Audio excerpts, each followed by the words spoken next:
વડોદરા શહેરના કપુરાઈ પોલીસ મથકમાં ફરજ બજાવતી મહિલા કોન્સ્ટેબલે ગત રાત્રિએ આજવા રોડ સ્થિત પોતાના મકાનમાં ગળે ફાંસો ખાઈ જીવન ટૂંકાવી લેતા પોલીસ બેડામાં ચકચાર મચી જવા પામી છે। વડોદરા શહેરના આજવા રોડ સ્થિત શિવાનંદ સોસાયટીમાં રહેતી અને કપુરાઈ પોલીસ મથકમાં હેડ કોન્સ્ટેબલ તરીકે ફરજ બજાવતી 28 વર્ષીય પ્રિયંકા પ્રજાપતિનો ગળે ફાંસો ખાધેલી હાલતમાં મૃતદેહ મળી આવતા ચકચાર મચી જવા પામી છે।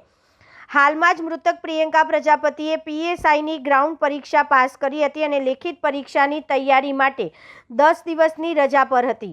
ત્યારે ગત રાત્રે લગભગ 11 થી 11:30 વાગ્યાની આસપાસ લેખિત પરીક્ષાનું મટીરિયલ આપવા પહોંચેલા એક પોલીસ મિત્રએ દરવાજો ખખડાવતા તે દરવાજા નહીં ખોલતા દરવાજો તોડી અંદર જોતા મૃતક પ્રિયંકા પ્રજાપતિ પંખા પર ગળે ફાંસો ખાધેલી હાલતમાં મળી આવી હતી। ઘટનાની જાણ થતાં જ બાપોદ પોલીસ મથકની ટીમ તાત્કાલિક ઘટના સ્થળે પહોંચી કાયદેસરની કાર્યવાહી કરી મૃતક પ્રિયંકા પ્રજાપતિનો મૃતદેહ પોસ્ટમોર્ટમ અર્થે સયાજી હોસ્પિટલ ખસેડ્યો હતો, જ્યાં પોસ્ટમોર્ટમ બાદ મૃતક પ્રિયંકા પ્રજાપતિના મૃતદેહને સાથી પોલીસ કર્મચારીઓએ ફુલહાર કરી વિદાય આપતા પોસ્ટમોર્ટમ વિભાગ પાસે લાગણીસભર દ્રશ્યો સર્જાયા હતા।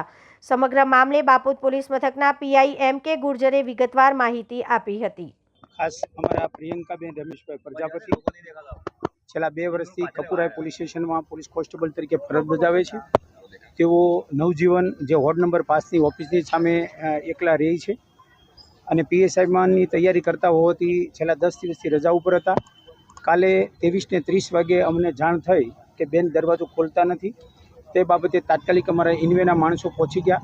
ઇન્વેના માણસોએ જોયું તો દરવાજો બંધ હતો, એટલે તાત્કાલિક અમને જાણ કરી અને અમે ઉપર જઈને જોયું તો બેન હેંગિંગ હાલતમાં હતા, ગળે ફાંસો ખાધેલા હાલતમાં હતા।